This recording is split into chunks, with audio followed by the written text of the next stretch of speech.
ಕರ್ನಾಟಕ ರಾಜ್ಯ ರೈತ ಸಂಘಕ್ಕೆ, ಕರ್ನಾಟಕ ರಾಷ್ಟ್ರ ಸಮಿತಿ ಪಕ್ಷಕ್ಕೆ, ಹುಳಿಯಾರಿನ ನಾಗರಿಕರಿಗೆ, ಕರ್ನಾಟಕ ರಾಷ್ಟ್ರ ಸಮಿತಿ ಪಕ್ಷಕ್ಕೆ, ಕನ್ನಡ ಭುವನೇಶ್ವರಿಗೆ.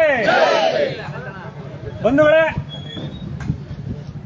ಇವತ್ತು ಕರ್ನಾಟಕ ರಾಜ್ಯ ರೈತ ಸಂಘ ಹುಳಿಯಾರಿನ ಹಲವಾರು ಜ್ವಲಂತ ಸಮಸ್ಯೆಗಳನ್ನು ಇಟ್ಕೊಂಡು ನಿರಂತರವಾಗಿ ಅಹೋರಾತ್ರಿಯನ್ನ ಇಲ್ಲಿ ಧರಣಿಯನ್ನು ಮಾಡ್ತಾ ಇದೆ.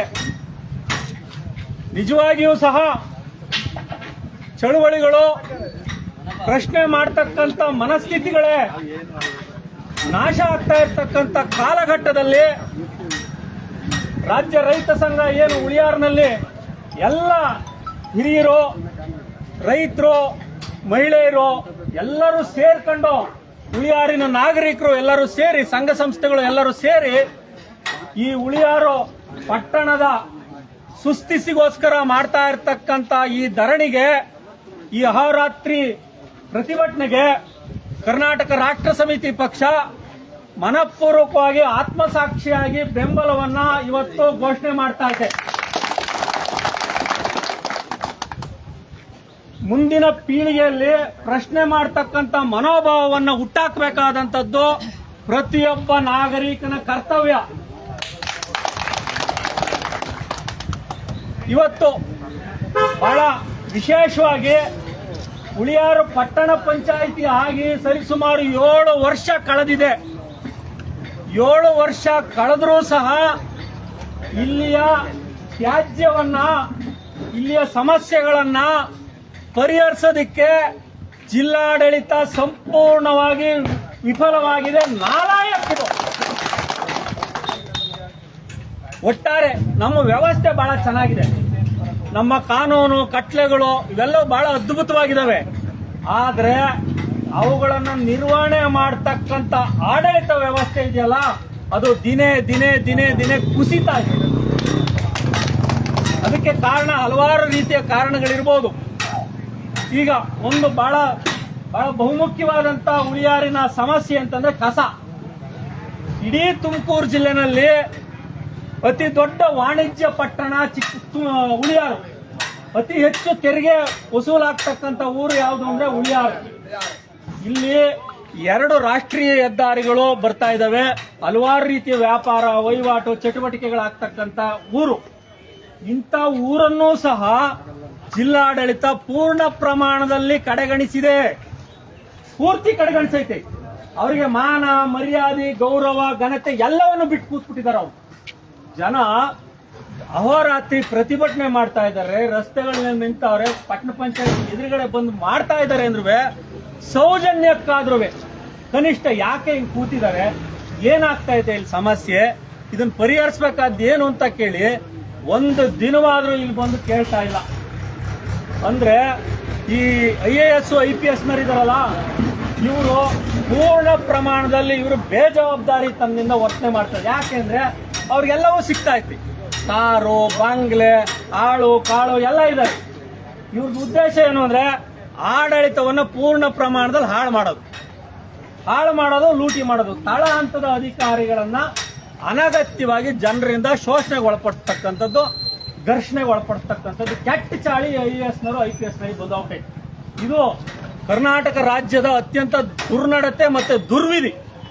ಈ ಕೆಟ್ಟ ಚಾಳಿ ತುಮಕೂರು ಜಿಲ್ಲೆನಲ್ಲೂ ಮುಂದುವರಿತಾ ಇದೆ. ನಾವು ಇಲ್ಲಿ ಪ್ರತಿಭಟನೆ ಮಾಡ್ತಾ ಇರ್ತಕ್ಕಂಥದ್ದು ಯಾವುದೇ ಆ ಹುದ್ದೆಯಲ್ಲಿರ್ತಕ್ಕಂಥ ವೈಯಕ್ತಿಕ ವ್ಯಕ್ತಿಗಳ ವಿರುದ್ಧ ಅಲ್ಲ, ಸಂವಿಧಾನಿಕ ಹುದ್ದೆಯಲ್ಲಿ ಇದಾರಲ್ಲ ಅವರು ಅಯೋಗ್ಯರು, ಅವರು ಅವರ ಕರ್ತವ್ಯಗಳನ್ನ ಪ್ರಾಮಾಣಿಕವಾಗಿ ನಿಭಾಯಿಸ್ತಾ ಇಲ್ಲ ಅಂತ ಅಷ್ಟೇ. ಕನಿಷ್ಠ ಅವ್ರವ್ರ ಕೆಲಸ ಅವ್ರು ಪ್ರಾಮಾಣಿಕವಾಗಿ ನಿಭಾಯಿಸಿದ್ರೆ ಹುಳಿಯಾರು ತುಂಬಾ ಗಬ್ಬು ನಾರ್ತಕ್ಕಂಥ ವ್ಯವಸ್ಥೆ ಬರ್ತಿರ್ಲಿಲ್ಲ. ಇಲ್ಲಿ ನೋಡ್ರಿ, ಇಲ್ಲಿ ತಹಸೀಲ್ದಾರ್ ವಾಸ ಮಾಡ್ತಾರೆ, ಪೊಲೀಸ್ನವ್ರುಗಳು ವಾಸ ಮಾಡ್ತಾರೆ, ಸರ್ಕಾರಿ ಅಧಿಕಾರಿಗಳು ವಾಸ ಮಾಡ್ತಾರೆ, ಮೇಸ್ಟ್ರುಗಳು ವಾಸ ಮಾಡ್ತಾರೆ, ವ್ಯಾಪಾರಸ್ಥರು ವಾಸ ಮಾಡ್ತಾರೆ, ನಾಗರಿಕರು ವಾಸ ಮಾಡ್ತಾರೆ. ಇಷ್ಟು ಗಬ್ಬು ನಾರ್ತಾ ಇತ್ತಲ್ಲ ವಾಸನೆ, ಇಷ್ಟು ವಾಸನೆ ನಾರ್ತಾ ಇದ್ರು ಕನಿಷ್ಠ ಯಾಕೆ ಇದೇನ್ ಸಮಸ್ಯೆ ಆಗಿದೆ, ಏನಾಯ್ತು ಅಂತ ಕೇಳ್ತಕ್ಕಂಥ ವ್ಯವಧಾನನೂ ಇಲ್ಲ ಅಂತಂದ್ರೆ ಅರ್ಥ ಏನು?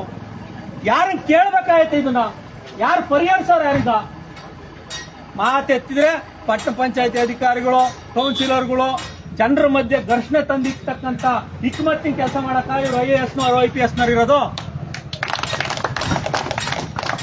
ಏನಾಗ್ಬೇಕು, ಏನ್ ಆಗ್ತಾ ಐತೆ ಇದು?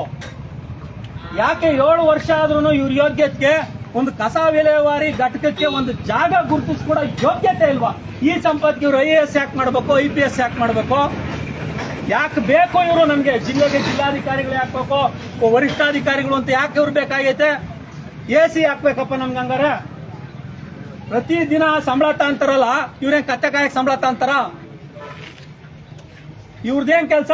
ಬರೀ ಯಾರೋ ಉಸ್ತುವಾರಿ ಸಚಿವರು ಬಂದ್ರು, ಯಾರೋ MLA ಬಂದ್ರು, ಅವ್ರಿಗೆ ಬಕ್ಕೆ ಕೊಟ್ಕೊಂಡು ಅವರು ಶೋಕಿ ಮಾಡಕ? ಏನಾಗಿದೆ ರೋಗ? ಸರ್ಕಾರ ಬಹಳ ಸ್ಪಷ್ಟವಾಗಿದೆ, ಗ್ರಾಮ ವಾಸ್ತವ್ಯ ಮಾಡ್ರಿ ಅಂತ ಹೇಳೈತೆ. ಇವ್ರ ಯೋಗ್ಯತೆಗೆ ಎಷ್ಟು ಗ್ರಾಮ ವಾಸ್ತವ್ಯ ಮಾಡಿದ್ದಾರೆ ತುಮಕೂರು ಜಿಲ್ಲೆನಲ್ಲಿ? ಎಷ್ಟು ಜನ ರೈತರ ಕಷ್ಟ ಸಂಕಷ್ಟಗಳು ಕೇಳಿದ್ದಾರೆ?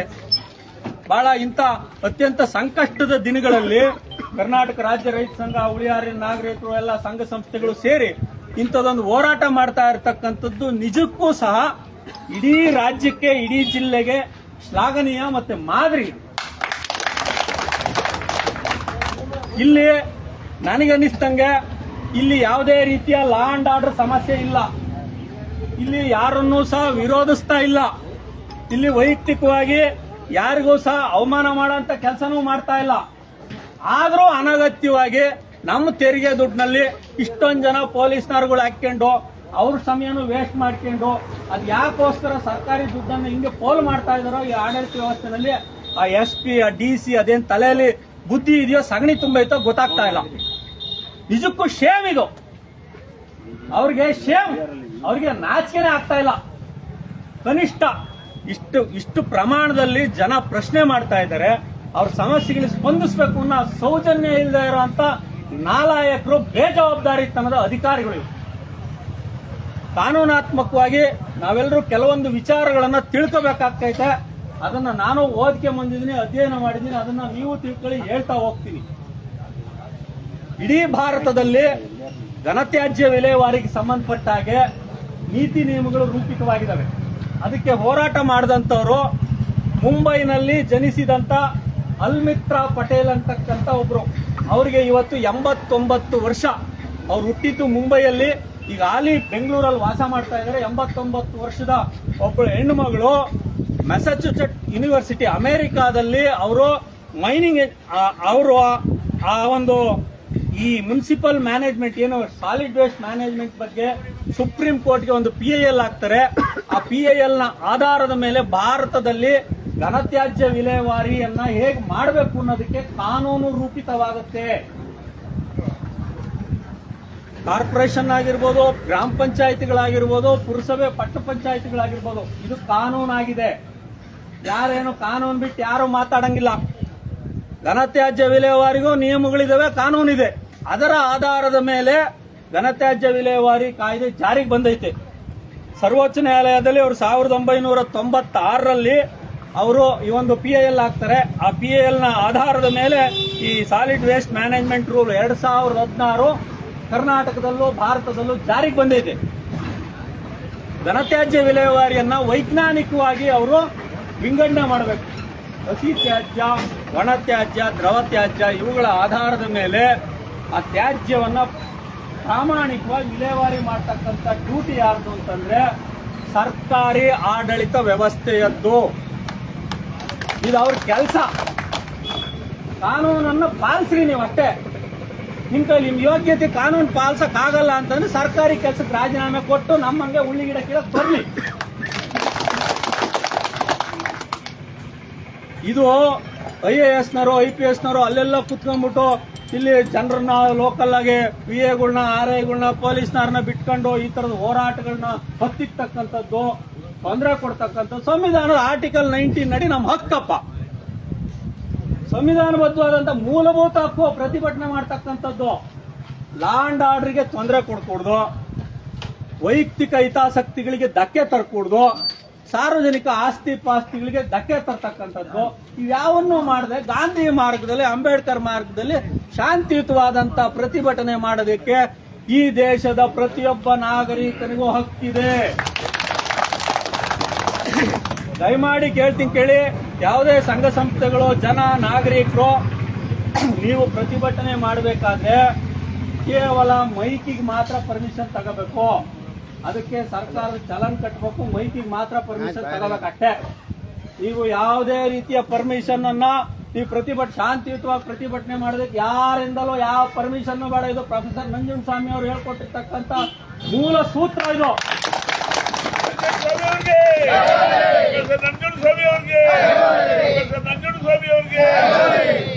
ದಯಮಾಡಿ ಜನ ಪ್ರತಿಭಟನೆ ಮಾಡ್ತಕ್ಕಂಥದ್ದು, ತಮ್ಮ ನಾಗರಿಕ ಹಕ್ಕುಗಳನ್ನ ಕೇಳ್ತಕ್ಕಂಥದ್ದನ್ನ ನಾವೆಲ್ಲರೂ ರೂಢಿಸ್ಕೋಬೇಕು. ಇಲ್ಲ ಅಂದ್ರೆ ದಪ್ಪ ಚರ್ಮದ ಅಧಿಕಾರಿಗಳು ಬಡಪಟ್ಟಿ ಬಗ್ಗಲ್ಲ.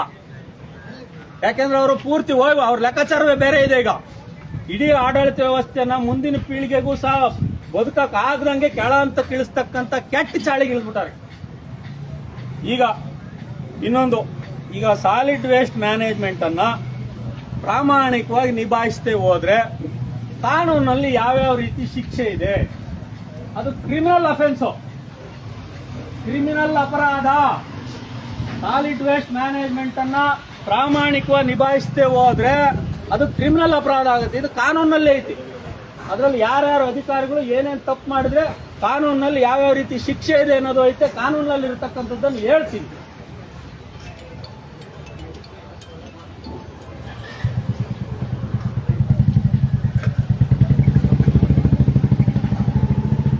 ವೇಸ್ಟ್ ಮ್ಯಾನೇಜ್ಮೆಂಟ್ ರೂಲ್ 2016 ಮತ್ತು ಎನ್ವೈರನ್ಮೆಂಟಲ್ ಪ್ರೊಟೆಕ್ಷನ್ ಆಕ್ಟ್ 1986 ಪ್ರಕಾರ ಒಂದು ನಗರ ಅಥವಾ ಗ್ರಾಮ ಪಂಚಾಯಿತಿಯಲ್ಲಿ ಘನತ್ಯಾಜ್ಯ ವಿಲೇವಾರಿಯನ್ನ ವೈಜ್ಞಾನಿಕವಾಗಿ ನಿರ್ವಹಿಸದಿದ್ದರೆ ಹಲವು ಅಧಿಕಾರಿಗಳು ಹಾಗೂ ಸಂಸ್ಥೆಗಳು ತಪ್ಪಿತಸ್ಥರಾಗುತ್ತಾರೆ. ಒಂದು, ಸ್ಥಳೀಯ ಸಂಸ್ಥೆ, ಅರ್ಬನ್ ಲೋಕಲ್ ಬಾಡಿ, ಗ್ರಾಮ ಪಂಚಾಯಿತಿ, ನಗರ ಪೌರ ಸಂಸ್ಥೆ, ತಾಲೂಕ್ ಪಂಚಾಯಿತಿ, ಗ್ರಾಮ ಪಂಚಾಯಿತಿ ಪ್ರಾಥಮಿಕ ಜವಾಬ್ದಾರಿಗಳು. ತ್ಯಾಜ್ಯವನ್ನ ಸಂಗ್ರಹಿಸದೇ ಇರತಕ್ಕಂಥದ್ದು, ಅದನ್ನ ಸರಿಯಾಗಿ ವಿಂಗಡಣೆ ಮಾಡದೇ ಇರತಕ್ಕಂಥದ್ದು, ಅನಧಿಕೃತವಾಗಿ ತ್ಯಾಜ್ಯವನ್ನ ಎಲ್ಲಿಂದ ಸುರಿಯಕ್ಕೆ ಅವಕಾಶ ಕೊಟ್ರೆ, ಇವೆಲ್ಲವಕ್ಕೂ ಯಾರು ಮುಖ್ಯವಾಗಿ ಕಾರಣರಾಗ್ತಾರೆ? ಅದರ ಅಧ್ಯಕ್ಷರು, ಮುಖ್ಯ ಕಾರ್ಯನಿರ್ವಹಣಾಧಿಕಾರಿಗಳು, ಪುರಸಭಾ ಕಮಿಷನರ್, ಇವರು ಮುಖ್ಯವಾಗಿ ತಪ್ಪಿತಸ್ಥರಾಗ್ತಾರೆ. Rule 15 solid waste management 2016 rule 15 ಪ್ರಕಾರ ಸ್ಥಳೀಯ ಸಂಸ್ಥೆ ವೈಜ್ಞಾನಿಕವಾಗಿ ತ್ಯಾಜ್ಯವನ್ನ ನಿರ್ವಹಣೆ ಮಾಡೋದಕ್ಕೆ ಸಂಪೂರ್ಣ ಜವಾಬ್ದಾರಿಯನ್ನ ಪಡ್ಕೊಳ್ತದೆ. ಇದು ಮೊದಲನೇ ಆರ್ಡರ್. ಎರಡನೇ ಇರ್ತಾವ ರಾಜ್ಯ ಮಾಲಿನ್ಯ ನಿಯಂತ್ರಣ ಮಂಡಳಿ, ಪೊಲ್ಯೂಷನ್ ಕಂಟ್ರೋಲ್ ಬೋರ್ಡ್. ಇದು ರಾಜ್ಯ ಮಾಲಿನ್ಯ ನಿಯಂತ್ರಣ ಮಂಡಳಿ ಈ ತ್ಯಾಜ್ಯವನ್ನ ನಿರ್ವಹಣೆ ಮಾಡೋದಕ್ಕೆ ಅನುಮತಿ ನೀಡಬೇಕು, ಅದನ್ನ ಮಾನಿಟರ್ ಮಾಡಬೇಕು. ಇಲ್ಲಿವರೆಗೂ ಉಳಿಯಾರ್ನಲ್ಲ ಕೆಲಸ ಆಗಿಲ್ಲ. ಪೊಲ್ಯೂಷನ್ ಕಂಟ್ರೋಲ್ ಬೋರ್ಡ್ ಯಾರ್ಯಾರೋ ಬಂದವರು ಅಣ್ಣ? ಇಲ್ಲ. ತಂದೆ ಬರ್ತಾರೆ ಕಲೆಕ್ಷನ್. ಇನ್ನು ಮೂರನೇ, ತ್ಯಾಜ್ಯವನ್ನ ಯಾರ್ಯಾರು ಉತ್ಪಾದನೆ ಮಾಡ್ತಾರೆ? ಹೋಟೆಲ್ನವರು, ಆಸ್ಪತ್ರೆಯವರು, ಕೆಲವೊಂದು ಕಾರ್ಖಾನೆಗಳು, ಮನೆಯವರು. ಇವರು ತ್ಯಾಜ್ಯವನ್ನ ಮನೆಯಲ್ಲಿ ವೇಸ್ಟ್ ಅನ್ನ ಉತ್ಪಾದನೆ ಮಾಡ್ತಾರೆ. ಅವರು ವಿಂಗಡಣೆ ಮಾಡಿ ಕೊಡ್ತಾರೆ. ಹಸಿ ತ್ಯಾಜ್ಯ, ಒಣ ತ್ಯಾಜ್ಯ, ದ್ರವ ತ್ಯಾಜ್ಯ. ಇದನ್ನ ವಿಂಗಡಣೆ ಮಾಡಿ ಯಾರಿಗೆ ಕೊಡ್ತೀವಿ? ಪಂಚಾಯತ್ ಕೊಡ್ತೀವಿ, ಕಸ ಗಾಡಿ ಬರೋರು ಅಲ್ವಾ? ಇದನ್ನ ತಾಂಡಾಗ ಎಲ್ಲಿ ಸುರಿಬೇಕು? ಅವರು ಕಸ ವಿಲೇವಾರಿ ಘಟಕಕ್ಕೆ ಸುರಿಬೇಕು.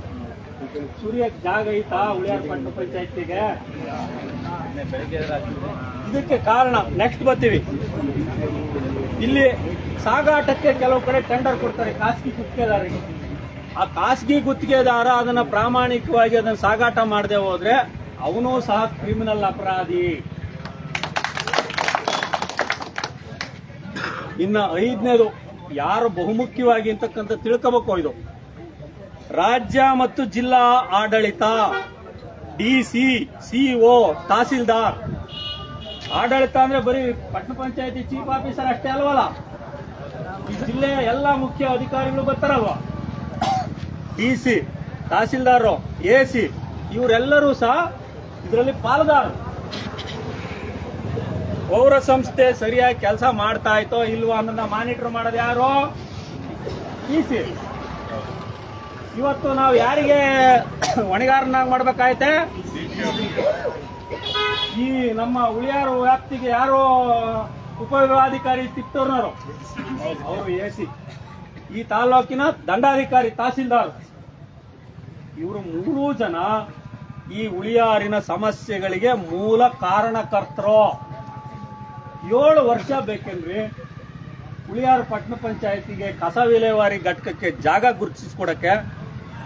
ಇವ್ರಿಗೆ ಯೋಗ್ಯತೆಗಳಿಲ್ವಾ? ನಾನು ಹೇಳೋದಲ್ಲಪ್ಪ, ಕಾನೂನು ಐತಲ್ಲ, ಕಾನೂನು ಪ್ರಕಾರ ಕೆಲಸ ಮಾಡಿ. ನೀವು ಅನಗತ್ಯವಾಗಿ ಅಲ್ಲಾರೋ ಪೊಲೀಸ್ನವ್ರಿಗೆ ಇನ್ನೊಬ್ರಿಗೆ ಫೋರ್ಸ್ ಬಳಸಿ ನೋಡ್ರಿ ಎಲ್ಲಾರ ಸ್ಟ್ರೈಕ್ ಮಾಡ್ತಾರೆ ಅವ್ರನ್ನ ಎಬ್ಬರಿಸಿ ಅಂತ ಹೇಳ್ಕೊಡಕ್ ಗೊತ್ತಾಗುತ್ತೆ. ಒಂದಿನ ಒಂದು ಅರ್ಧ ದಿನ ಉಳಿಯಾರಿಗೆ ಬಂದು ನಾಗರಿಕರನ್ನ ಸಂಘ ಸಂಸ್ಥೆಗಳನ್ನೆಲ್ಲ ಕೂರಿಸ್ಕೊಂಡು ಉಳಿಯಾರು ಪಟ್ಟಣ ಪಂಚಾಯತಿ ವ್ಯಾಪ್ತಿ 5 ಕಿಲೋಮೀಟರ್ ವ್ಯಾಪ್ತಿನಲ್ಲಿ ಲ್ಯಾಂಡ್ ಬ್ಯಾಂಕ್ ಎಷ್ಟಿದೆ, ಸರ್ಕಾರಿ ಭೂಮಿ ಎಷ್ಟಿದೆ ಅಂತ ಯಾವನಾರ ಒಬ್ಬ ಅಧಿಕಾರಿ ಬಂದು ಲೆಕ್ಕ ನೋಡಿದಾನ?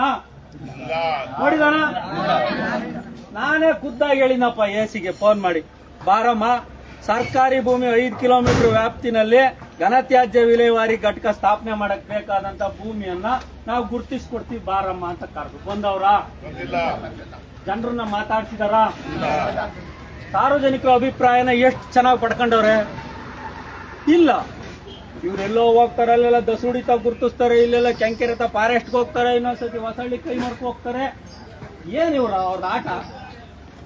ಜನಕ್ಕೆ ಎಷ್ಟು ಜನಕ್ಕೆ ಅರಿವು ಮೂಡಿಸಿದ್ದಾರೆ? ಕಸ ವಾಸನೆ, ಹೌದು, ಜನಕ್ಕೆ ಇರ್ತಕ್ಕಂಥದ್ದು ಅಷ್ಟೇ ಜ್ಞಾನ. ನಮ್ಮ ಜಮೀನು ಅಕ್ಕಪಕ್ಕ ಉಳಿಯಾರು ಕಸ ತಂದು ಸುರಿದ್ರೆ ನಮಗೆ ತೊಂದರೆ ಆಗುತ್ತೆ, ವಾಸನೆ ಆಗುತ್ತೆ, ಇಲ್ಲಿ ಭೂಮಿ ಬೆಲೆ ಕಮ್ಮಿ ಆಗುತ್ತೆ. ಇದು ಸಹಜವಾಗಿರ್ತಕ್ಕಂಥದ್ದು ಜನರ ಒಂದು ಅಭಿಪ್ರಾಯ. ಅದನ್ನ ಆ ಜನಾಭಿಪ್ರಾಯವನ್ನ ಅವರಿಗೆ ತಿಳುವಳಿಕೆ ಹೇಳ್ತಕ್ಕಂಥ ಕೆಲಸವನ್ನ ಯಾವ ರಾಜ್ಯ ಸರ್ಕಾರದ ಯಾವ ಅಧಿಕಾರಿ ಉಳಿಯಾರು ಪಟ್ಟಣ ಪಂಚಾಯತಿ ವ್ಯಾಪ್ತಿನ ಮಾಡಿದ್ದಾರೆ? ಅರಿವು ಮೂಡಿಸ್ತಕ್ಕಂಥ ಕೆಲಸ ಯಾವ ಮಾಡಿದಾನೆ ಹೇಳ್ರಿ? ಹೌದಪ್ಪ. ಈಗ ಏನೋ ಒಂದು ಕಸ ತಗೊಂಡೋಗ ಹಾಕ್ತಾರೆ, ಸಹಜವಾಗಿ ಅದನ್ನ ಕರೆಕ್ಟ್ ಆಗಿ ಮ್ಯಾನೇಜ್ಮೆಂಟ್ ಮಾಡದೆ ಹೋದ್ರೆ ಆ ಕಸ ನಾವು ನಿರ್ವಹಣೆ ವಾಸನೆ ಕಂಟ್ರೋಲ್ ಮಾಡ್ತಕ್ಕಂಥ ಬ್ಯಾಕ್ಟೀರಿಯಾಗಳನ್ನ ಹಾಕದೆ ಹೋದ್ರೆ ಸಹಜವಾಗಿ ಅದು ವಾಸನೆ ಜಾಸ್ತಿ ಆಗುತ್ತೆ, ಕ್ರಿಮಿಕೀಟಗಳು ಜಾಸ್ತಿ ಆಗ್ತವೆ, ರೋಗ ರುಜಿನಗಳು ಜಾಸ್ತಿ ಆಗ್ತವೆ. ಅವನ್ನ ಕಂಟ್ರೋಲ್ ಮಾಡೋದಕ್ಕಂತೂ ಕಾನೂನಲ್ಲಿ ವ್ಯವಸ್ಥೆ ಒಳಗಡೆ ವಿಜ್ಞಾನದಲ್ಲಿ ಅವಕಾಶ ಐತಿ. ಬೇಕಾದಷ್ಟು ವೇಸ್ಟ್ ಮ್ಯಾನೇಜ್ಮೆಂಟ್ ಮಾಡ್ತಕ್ಕಂಥ ಸಂಸ್ಥೆಗಳಿದಾವೆ. ಯಾರನ್ನಾರ ಒಬ್ಬರನ್ನಾರ ಕರ್ಕೊಂಬಂದು ಉಳಿಯಾರು ಪಟ್ಟಣ ಪಂಚಾಯತಿ ವ್ಯಾಪ್ತಿನಲ್ಲಿ ದಿನಕ್ಕೆ ಎಷ್ಟು ಟನ್ ಕಸ ಆಗುತ್ತೆ, ಅದನ್ನ ಹೆಂಗ್ ಮ್ಯಾನೇಜ್ಮೆಂಟ್ ಮಾಡಬೇಕು, ಜನರ ಜೊತೆ ಅದೊಂದು ಪಬ್ಲಿಕ್ ಅವೇರ್ನೆಸ್ ಮಾಡತಕ್ಕಂಥದ್ದು, ಪಬ್ಲಿಕ್ ಒಪಿನಿಯನ್ ಬಿಲ್ಡ್ ಮಾಡ್ತಕ್ಕಂಥದ್ದು, ಒಂದು ಆಟಿಟ್ಯೂಡ್ ನ ಬಿಲ್ಡ್ ಮಾಡೋಂಥ ಕೆಲಸನ ಯಾಕೆ ಮಾಡಿಲ್ಲ? ಇವ್ರ ಮೇಲೆ ನಾವ್ ಯಾಕೆ ಕೇಸ್ ಹಾಕಬಾರ್ದು? ಇದಕ್ಕೆ ಸಂಬಂಧಪಟ್ಟಂಗೆ ಈಗ ಆಲ್ರೆಡಿ 2 ಬಾರಿ ಉಳಿಯಾರು ಪೊಲೀಸ್ನವ್ರಿಗೂ ತುಮಕೂರು ಜಿಲ್ಲಾ ಪೊಲೀಸ್ನವ್ರಿಗೂ ಸರ್ಕಲ್ ಇನ್ಸ್ಪೆಕ್ಟರ್ಗೂ ಇಮೇಲ್ ಮುಖಾಂತರ ಈ ತಹಸೀಲ್ದಾರು AC DC ವಿರುದ್ಧ ಕ್ರಿಮಿನಲ್ ಕೇಸ್ ಬುಕ್ ಮಾಡಿ ಅಂತ ನಾನು ದೂರು ಕೊಟ್ಟಿದ್ದೀನಿ. ಯಾಕೆ ಇದುವರೆಗಾಗೂ ಆ AC DC ತಹಸೀಲ್ದಾರ್ ಮೇಲೆ ಇವರು FIR ಮಾಡಿಲ್ಲ? ಕಾಗ್ನಿಸಬಲ್ ಅಫೆನ್ಸ್ ಇದು, ಕ್ರಿಮಿನಲ್ ಅಪರಾಧ. ಕ್ರಿಮಿನಲ್ ಅಪರಾಧಗಳಿಗೆ ಈ ದೇಶದ ನಾಗರಿಕ IPC CRPC BNS ಪ್ರಕಾರ ದೂರನ್ನ ಕೊಟ್ಟಾಗ ಅದನ್ನ ದೂರಿನ ಆಧಾರದ ಮೇಲೆ FIR ಯಾಕೆ ಮಾಡ್ತಾ ಇಲ್ಲ? ಐತಲ್ಲ, ಪೊಲ್ಯೂಷನ್ ಕಂಟ್ರೋಲ್ ಬೋರ್ಡ್ ಆಕ್ಟ್ ಇದೆ, ಸಾಲಿಡ್ ವೇಸ್ಟ್ ಮ್ಯಾನೇಜ್ಮೆಂಟ್ ಆಕ್ಟ್ ಇದೆ, ಅದರಡಿನಲ್ಲೇ ಕ್ರಿಮಿನಲ್ ಕೇಸ್ ಬುಕ್ ಮಾಡ್ಬೇಕಲ್ಲ, ತಪ್ಪಿತಸ್ಥರು ಅಂತ ಪ್ರೂವ್ ಆಗ್ಬೇಕಲ್ಲ. ಅದ ತನಿಖೆ ಆಮೇಲೆ ಆಗ್ಲಿ ರೀ. ಒಂದು ದೂರ್ ಕೊಟ್ಟಾಗ FIR ಮಾಡಕ್ ಆಗದೆ ಇರೋಂತ ಒತ್ತಡ ಏನಿದೆ ನಿಮ್ಗೆ? ಯಾಕೆ ಮಾಡ್ತಾ ಇಲ್ಲ ಪೊಲೀಸ್ನವ್ರು ಅವ್ರ ಮೇಲೆ? ಜನಸಾಮಾನ್ಯರು ಒಂದು ಜ್ವಲಂತವಾದಂತ ನಾಗರಿಕ ಸಮಸ್ಯೆಗಳನ್ನ ಅಡ್ರೆಸ್ ಮಾಡಿ ಕೊಟ್ಟಾಗ ಪ್ರಾಮಾಣಿಕವಾಗಿ ಸ್ಪಂದಿಸಬೇಕಾದಂತ ಕರ್ತವ್ಯ ಯಾರ್ದ್ರಿ? ಸಂವಿಧಾನಿಕವಾಗಿ ಸಂಬಳ ತಗೊಳ್ರಿ. ನಾವೆಲ್ಲ ಕಷ್ಟಪಟ್ಟು ದುಡ್ಡು ಸಂಬಳ ಕೊಡಲ್ವಾ? ಕೊಡೋ ಸಂಬಳ ಕೆಲಸ ಮಾಡ್ಲಿ, ಪುಕ್ಷಟ ಯಾರು ಮಾಡಲ್ಲ. ಇಲ್ಲಿ ತುಮಕೂರು ಜಿಲ್ಲಾಧಿಕಾರಿ ಈ ಜಿಲ್ಲೆಯ ಮೊದಲನೇ ಕೂಲಿ ತುಮಕೂರು ಜಿಲ್ಲಾಧಿಕಾರಿ ಕೂಲಿ ಕೆಲಸ ಮಾಡಬೇಕಾದ್ರು ಕರೆಕ್ಟ್ ಪ್ರಾಮಾಣಿಕ ಅವ್ರ ಕೆಲಸ. ನಮ್ಮನೆಗೆ ಕೆಲ್ಸಕ್ಕೆ ಕರ್ಕೊಂಡ್ರೆ ದಿನಗೂಲಿ ಕರ್ಕೊಂಡ್ರೆ ಸಾಯಂಕಾಲ ತಕ್ಕ ಕೆಲಸ ಮಾಡ್ಸಲ್ಲನಪ್ಪ ಅಲ್ವಾ? ಇವ್ರಿಗೆ ಪ್ರತಿದಿನ ಸಂಬಳ, ಸಾರಿಗೆ, ಕಾರು, ಬಂಗ್ಲೆ, ಆಳಕ್ಕೆ D ಗ್ರೂಪ್ ನೌಕರರು, ಡ್ರೈವರು ಎಲ್ಲ ಕೊಡ್ತೀವಿ. ಕೆಲಸ ಮಾಡಕ್ಕೆ ಬಿಗುರೋಗಿ ಬಂದೈತ. ಈ ತಾಲೂಕಿನ ಮೊದಲನೇ ಕೂಲಿ ಯಾರು? ತಹಸೀಲ್ದಾರರು. ಈ ಭಾಗದ ಉಪವಿಭಾಗಾಧಿಕಾರಿ ಮೊದಲನೇ ಕೂಲಿ. ಯಾಕೆ ಕೆಲಸ ಮಾಡಲ್ಲ ಅವರು? ಇವ್ರು ತಪ್ಪಿತಸ್ಥರು ತಾನೇ. ಅವರು ಕಾನೂನುಬದ್ಧವಾಗಿ ಇವ್ರು ತಪ್ಪಿತಸ್ಥರು ರೀ. ಇವ್ರ ಮೇಲೆ FIR ಆಗ್ತಕ್ಕಂಥ ಕೆಲಸವನ್ನ ಪ್ರಾಮಾಣಿಕವಾಗಿ ಪೊಲೀಸ್ ಇಲಾಖೆ ಇವತ್ತೇ ಮಾಡಬೇಕು. ಅದವ್ರ ಡ್ಯೂಟಿ. ಎಲ್ಲದಕ್ಕೂ ನಾವು ಕೋರ್ಟ್ಗೆ ಹೋಗಿ PCR ಮಾಡಿಸ್ಬೇಕು ಅಂತಂದ್ರೆ ಮಾಡ್ತೀವಿ. ಅದನ್ನ ಈಗ ಆಲ್ರೆಡಿ ನ್ಯಾಯಾಲಯದ ಗಮನಕ್ಕೆ ತಗೊಂಡೋಯ್ತು ಈ ಪ್ರಕರಣ. ನ್ಯಾಯಾಲಯದಿಂದ ಉಳಿಯಾರ ಪಟ್ಟಣ ಪಂಚಾಯತಿಗೆ ಆಲ್ರೆಡಿ ನೋಟಿಸು ಕೊಟ್ಟೈತೆ ಕಸ ವಿಲೇವಾರಿಗೆ ಸಂಬಂಧಪಟ್ಟಂಗೆ. ಉತ್ತರನೇ ಕೊಟ್ಟಿಲ್ಲ. ಜನ ಈ ವಾಸನೆ ಕುಡ್ಕೊಂಡು ಈ ಕಸ ತಿನ್ಕೊಂಡು ಜೀವನ ಮಾಡ್ಬೇಕಾ? ಯಾವ ಕರ್ಮ? ಕಸಕ್ಕೂ ಟ್ಯಾಕ್ಸ್ ಕಟ್ತೀವಲ್ರಿ. ಉಳಿಯಾರ ಜನ ಕಸ ಎತ್ಕೊಂಡು ಹೋಗಕ್ಕೂ ಟ್ಯಾಕ್ಸ್ ಕಟ್ತಾರೆ. ನಂಗ ನಮ್ ಕಸದ ದುಡ್ಡು ಟ್ಯಾಕ್ಸ್ ದುಡ್ಡು ಏನಾಯ್ತು ಲೆಕ್ಕ ಕೊಡ್ರಿ. ಏನ್ ಆಗ್ತಾ ಇದೆ ಹಂಗಾರೆ? ಕಾನೂನಾತ್ಮಕವಾಗಿ ನೀವು ಈ ವ್ಯವಸ್ಥೆನ ನಿರ್ಮಾಣ ಮಾಡ್ರಯ್ಯ. ಸಂವಿಧಾನಾತ್ಮಕವಾಗಿ ನಿರ್ಮಾಣ ಮಾಡಿ. ನಿಮ್ ಯೋಗ್ಯತೆ ಮಾಡಕ್ಕಾಗಲ್ಲ ಅಂತ ಸರ್ಕಾರಿ ಕೆಲಸಕ್ಕೆ ರಾಜೀನಾಮೆ ಬಿಟ್ರಿ ಯಾರೋ ಒಬ್ರು ಬಂದು ಮಾಡ್ಕೊಂಡು ಹೋಗ್ತಾರೆ. ಹಲವಾರು ಜನ ಯುವಕರಿದ್ದಾರೆ. ನಿರುದ್ಯೋಗ ಸಮಸ್ಯೆ ಬೇಕಾದಷ್ಟಿದೆ. ಕೆಲಸ ಮಾಡಕ್ಕೆ ಬೇಕಾದಷ್ಟು ಕಾಯ್ತಾ ಇದಾರೆ. ಸರ್ಕಾರಿ ಉದ್ಯೋಗ ಇಲ್ಲ ಅಂತ. ದಂಧೆ ಮಾಡಕ್ ಯಾಕ್ರಿ ಸರ್ಕಾರಿ ಕೆಲಸಕ್ಕೆ ಬರ್ತೀರಾ? ಅಸಹ್ಯ ಅಲ್ವಲ್ರಿ? ನಿಮ್ಮನೆ ಮಕ್ಳು ಮರಿ ಏನು ಅನ್ನಲ್ವ? ನಿಮ್ಗೆ ದಂಧೆ ಮಾಡಿ ಆ ಪಾಪದ ದುಡ್ಡಾಗ ಯಾಕ್ರಿ ಹೊಟ್ಟೆ ಹೊರಿತೀರಾ? ಇದು ಬೇಕಾ? ಇದು ಉಳಿಯಾರ ಪಟ್ಟಣ ಪಂಚಾಯತಿ ಕರ್ಮಕ್ಕೆ ಯಾರು ಪ್ರಶ್ನೆನೇ ಮಾಡಲ್ಲ ಅಂತ ಅಂದ್ಬಿಟ್ರೆ ಇವ್ರು ಬೇಕಾಬಿಟ್ಟು ರಾಜಕಾರಣ ಮಾಡ್ಕೊಂಡು ಅಧಿಕಾರಿಗಳು ರಾಜಕಾರಣ ಮಾಡಕ್ ತಿಳಿದ್ಬಿಟ್ರೆ ಏನ್ ಮಾಡೋದು? ಹಿಂಗಾದ್ರೆ ಕೆಲಸ ಮಾಡ್ರಪ್ಪ ಅಂತಂದ್ರೆ ನೀವು ಸಹ ಭ್ರಷ್ಟ ರಾಜಕಾರಣಿಗಳ ತರ ಅಮೇಧ್ಯ ತಿನ್ಕೊಂಡು ಅಸಹ್ಯ ತಿನ್ಕೊಂಡು ಕಕ್ಕ ತಿನ್ಕೊಂಡು ಈ ವ್ಯವಸ್ಥೆ ಹಾಳು ಮಾಡಿದ್ರೆ ಗತಿ ಏನ್ರಿ ಅದು? ಒಂದ್ ಸಣ್ಣ ಪುಟ್ಟ ಸಮಸ್ಯೆಗೆ ಜನ ಬಂದು ಪ್ರತಿಭಟನೆ ಮಾಡೋ ಅಂತ ಕರ್ಮ ಬಂತ ದುಸ್ಥಿತಿ. ಇಷ್ಟೊಂದ್ ಜನ ಬಂದು ಬದುಕು ಬಾಳೋ ಬಿಟ್ಟು ನೋಡೋ ಮುಂಗಾರು ಕಾಲ ಎಡೆಕುಂಟೆ ಹೊಡಿಬೇಕು, ದನಿ ಸಗಣಿ ಹಾಕ್ಬೇಕು, ಹಾಲು ಹಾಕ್ಬೇಕು, ಎಲ್ಲ ಕೆಲಸ ಕಾರ್ಯ ಬಿಟ್ಟು ಬಂದು ನಿಮ್ ಪಟ್ಟಣ ಪಂಚಾಯತಿ ಮುಂದೆ ಧರಣಿ ಮಾಡ್ತಾ ಕುತ್ಕೊಂಡ್ರು ಸಹ ನೀವು ಸೊಪ್ಪು ಹಾಕಲ್ಲ ಅಂತಂದ್ರೆ ನೀವೆಷ್ಟು ಮೂರ್ನು ಬಿಟ್ಟಿದ್ದೀರಾ? ನಾವ್ ಹೇಳ್ತಾ ಇದೀವಿ, ಇದು ವ್ಯಕ್ತಿಗಳ ವಿರುದ್ಧ ಅಲ್ಲ. ಸ್ಪಷ್ಟವಾಗಿ ವ್ಯವಸ್ಥೆನ ಹಾಳು ಮಾಡಬೇಡಿ. ಬಹಳ ಚೆನ್ನಾಗೈತೆ ನಮ್ಮ ದೇಶದ ಕಾನೂನು, ಸಂವಿಧಾನ, ಮನುಷ್ಯನ ಮೂಲಭೂತ ಹಕ್ಕುಗಳು. ಇವನ್ನೆಲ್ಲ ಯಾಕೆ ಹಾಳು ಮಾಡ್ತೀರಾ? ನಾಳೆ ದಿನ ನೀವು ರಿಟೈರ್ಡ್ ಆದ್ರೆ ಏನಿವತ್ತು ಸರ್ಕಾರಿ ನೌಕರರು ಅಧಿಕಾರಿಗಳಿದ್ದೀರಾ, ನೀವು ರಿಟೈರ್ಡ್ ಆದ್ಮೇಲೆ ನೀವು ಜನಸಾಮಾನ್ಯರೇ, ನೀವು ಆರ್ಡಿನರಿ ಜನವೇ. ನೀವೇ ಹಾಳು ಮಾಡಿದಂತ ವ್ಯವಸ್ಥೆನಲ್ಲಿ ನೀವೇ ನೆಗೆದು ಬಿದ್ದು ಹೋಗ್ತೀರ. ಸರ್ಕಾರಿ ವ್ಯವಸ್ಥೆನ ಹಾಳು ಮಾಡಿದ್ರೆ ಮತ್ತೆ ವಾಪಸ್ ಅದನ್ನ ಕಟ್ಟೋದ್ ಕಷ್ಟ. ಸರ್ಕಾರಿ ವ್ಯವಸ್ಥೆನ ಬಹಳ ಗಟ್ಟಿಯಾಗಿ ಕಾಪಾಡ್ಕೋಬೇಕಾದ್ದು ಪ್ರತಿಯೊಬ್ಬರ ಜವಾಬ್ದಾರಿ. ಸರ್ಕಾರಿ ಆಸ್ಪತ್ರೆ, ಸರ್ಕಾರಿ ಶಾಲೆ, ಪಟ್ಟಣ ಪಂಚಾಯಿತಿಗಳು, ಗ್ರಾಮ ಪಂಚಾಯಿತಿಗಳು ಇವೆಲ್ಲ ಜನರ ಮೂಲಭೂತ ಸವಲತ್ತುಗಳನ್ನ ಕಾಪಾಡ್ತಕ್ಕಂಥ ಸ್ಥಳೀಯ ಸಂಸ್ಥೆಗಳು. ಇಲ್ಲಿರ್ತಕ್ಕಂಥ ಸಮಸ್ಯೆಗಳನ್ನ ಅಡ್ರೆಸ್ ಮಾಡ್ತಕ್ಕಂಥವು. ಇವನ್ನೇ ನೀವು ಹಾಳು ಮಾಡಿ ಅತಿಕಾಯಿಕಿದ್ರೆ ನಾಳೆ ನೀವೆಲ್ಲ ಚಂದ್ರಲೋಕಕ್ಕೆ ಬದುಕ್ತೀರಾ?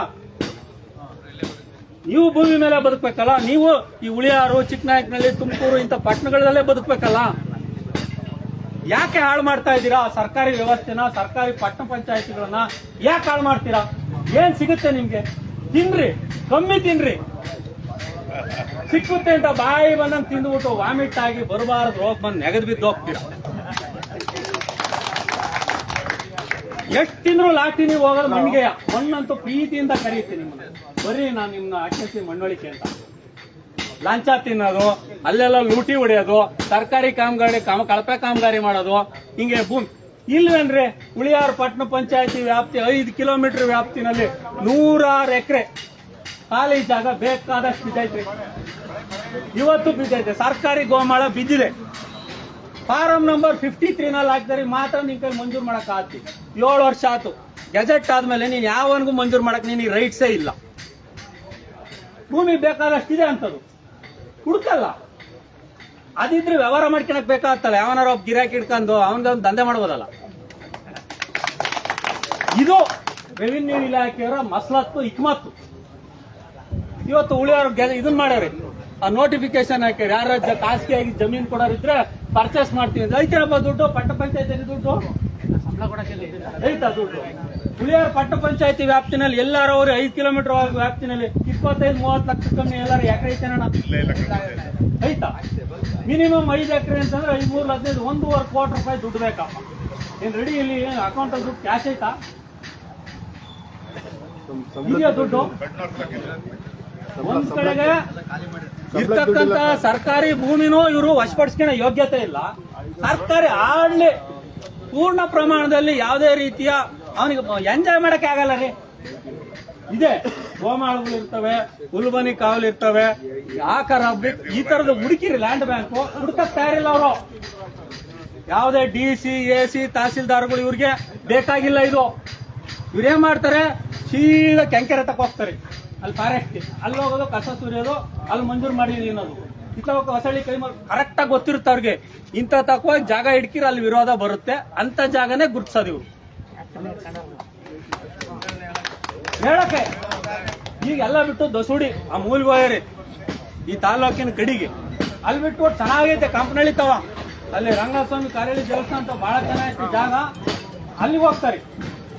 ಇಲ್ಲಿ ಇಂಟೀರಿಯರ್ ರೋಡ್ಗಳಿಗೆ ಸರ್ಕಾರಿ ಭೂಮಿಯನ್ನ ಇಲ್ಲೀಗಲ್ ಆಗಿ ಅವರು ಅಕ್ರಮ ಚಟುವಟಿಕೆ ಮಾಡ್ಕೊಂಡು ಮಾಡ್ತಕ್ಕಂಥವ್ರನ್ನ ಟಚ್ ಮಾಡಲ್ಲ ಅವರು. ಯಾವ ಮಟ್ಟಕ್ಕೆ ಇಳಿದವ್ರೆ ಅಂದ್ರೆ ಸರ್ಕಾರಿ ಭೂಮಿ ಖಾಸಗಿಯಾಗಿ ಭೂಮಿ ಕೊಡ್ತಾರಂತ. ಇದ ಆಡಳಿತ ಈ ಲೆವೆಲ್ ಕೆಡ್ಬೇಕಾ ಸರ್ಕಾರಿ ಅಧಿಕಾರಿಗಳು? ಯಾರು ಕೇಳೋರಿಲ್ಲ ಹೇಳೋರಿಲ್ಲ, ಇವ್ರು ಆಡಿದ್ದೇ ಆಟ. ಆದ್ರಿಂದ ಇಂಥದಕ್ಕೆಲ್ಲ ಕಡಿವಾಣ ಹಾಕ್ಲೇಬೇಕಾಯ್ತು. ನಾವು ಹಣ ಎಷ್ಟು ಬೇಕಾದ್ರೂ ಸಂಪಾದನೆ ಮಾಡ್ಬೋದು, ದುಡ್ಡು ಸಂಪಾದನೆ ಮಾಡ್ಬೋದು, ಬೇರೆ ಬೇರೆ ಆಸ್ತಿ ಅಡವು ಸಂಪಾದನೆ ಮಾಡ್ಬೋದು. ಸರ್ಕಾರಿ ವ್ಯವಸ್ಥೆಯನ್ನ ನಾವು ಗಟ್ಟಿಯಾಗಿ ನಾವು ಪ್ರಾಮಾಣಿಕವಾಗಿ ಜೋಪಾನವಾಗಿ ಕಾಪಾಡ್ಕೊಳ್ಳದೆ ಹೋದ್ರೆ ನಾವು ದುಡ್ದಿದ್ದ ದುಡ್ಡು ನಮ್ಮ ಮಕ್ಳಿಗೆ ಕೊಟ್ಟೋಗಕ್ಕಾಗಲ್ಲ ಕಣ್ರಣ. ಆಸ್ತಿ ಅಡವು ದುಡ್ಡು ಎಲ್ಲ ನಮ್ಮ ಮಕ್ಳಿಗೆ ಬಿಟ್ಟು ಹೋಗಕ್ಕಾಗಲ್ಲ ನಾವು. ಯಾಕೆಂದ್ರೆ ಆದಿ ಬೀದಿನಲ್ಲಿ ಒಡೆದು ಬಡ್ದು ಕಿತ್ಕೊಂಡು ಹೋಗ್ಬಿಡ್ತಾರೆ. ಯಾಕೆಂದ್ರೆ ಈ ಅರಾಜಕತೆ ಯಾವತ್ತು ಆಡಳಿತದಲ್ಲಿ ಸೃಷ್ಟಿ ಆಗ್ತದೆ ಆವಾಗ ನಿನ್ನ ಆಸ್ತಿ ಅಡವು ದುಡ್ಡು ಏನಕ್ಕೂ ಬರಲ್ಲ, ಒಡೆದು ಬಡ್ದು ಕಿತ್ಕೊಂಡು ಹೋಗ್ಬಿಡ್ತಾರೆ ಸಾಹೇಬ್ರೆ. ಬಹಳ ಕಷ್ಟ ಐತೆ ಅಲ್ವಾ? ಈಗ ಸರ್ಕಾರಿ ವ್ಯವಸ್ಥೆ ಚೆನ್ನಾಗಿದ್ರೆ ಅಷ್ಟೇನೆ, ಈ ಗೌರ್ಮೆಂಟ್ ಆಸ್ಪತ್ರೆ, ಗೌರ್ಮೆಂಟ್ ಶಾಲೆ ಇವೆಲ್ಲ ಚೆನ್ನಾಗಿದ್ರೆ ಬಡವರು ಬಂದು ಜನಸಾಮಾನ್ಯರು ಬದುಕಕ್ಕಾಗದು. ಇದನ್ನ ಸರ್ಕಾರಿ ನೌಕರರು ಅರ್ಥ ಮಾಡ್ಕೋಬೇಕು, ಅಧಿಕಾರಿಗಳು ಅರ್ಥ ಮಾಡ್ಕೋಬೇಕು, ವ್ಯಾಪಾರಸ್ಥರು, ನಾಗರಿಕರು ವಾಸ್ತವ ಸತ್ಯವನ್ನ ಅರ್ಥ ಮಾಡ್ಕೊಂಡು ಬದುಕೋದನ್ನ ಕಲಿಯೋದನ್ನ ರೂಢಿ ಮಾಡಬೇಕು. ವ್ಯವಸ್ಥೆ ಬಹಳ ಚೆನ್ನಾಗೈತೆ. ನಮ್ಮ ಸಂವಿಧಾನ ಬಾಬಾ ಸಾಹೇಬ್ ಅಂಬೇಡ್ಕರ್ ಕೊಟ್ಟಿರ್ತಕ್ಕಂಥ ಸಂವಿಧಾನ ಬಹಳ ಗಟ್ಟಿಯಾಗೈತೆ, ಪವರ್ಫುಲ್ ಆಗೈತೆ. ಯಾವಾಗ ಅದಕ್ಕೆ ಶಕ್ತಿ ಬರುತ್ತೆ ಅಂದ್ರೆ ಜನಸಾಮಾನ್ಯರು ಧೈರ್ಯವಾಗಿ ಎದ್ದು ನಿಂತ್ಕೊಂಡು ಕೇಳಂಗ ಆಗ್ಬೇಕು, ಪ್ರಶ್ನೆ ಮಾಡಂಗ ಆಗ್ಬೇಕು. ಯಾಕೋ ಅಯೋಗ್ಯ ಕೆಲಸ ಮಾಡಿಲ್ಲ ನೀನು ಅಂತ ಕೊಳಪಟ್ಟಿ ಹಿಡ್ಕೊಂಡು ಕೇಳಂಗ ಆಗ್ಬೇಕು.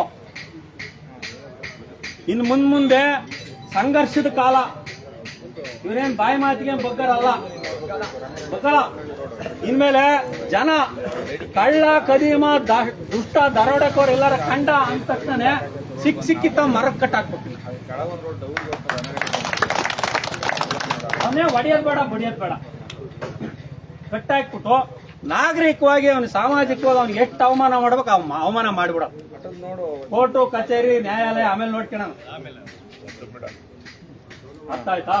ನಾವು ಯಾವುದೇ ರೀತಿ ಅಸಂವಿಧಾನಿಕ ಪದವನ್ನ ಬಳಸೋದು ಬೇಡ, ವೈಯಕ್ತಿಕವಾಗಿ ಅವಮಾನ ನಿಂದನೆಗಳನ್ನ ಮಾಡೋದು ಬೇಡ, ಅವನ್ನ ದೈಹಿಕವಾಗಿ ಹಲ್ಲೆ ಮಾಡೋದು ಬೇಡ, ಸಾರ್ವಜನಿಕ ಆಸ್ತಿ ಪಾಸ್ತಿಗಳನ್ನ ನಷ್ಟ ಮಾಡೋದು ಬೇಡ, ಲಾ ಅಂಡ್ ಆರ್ಡರ್ ತೊಂದರೆ ಮಾಡೋದು ಬೇಡ.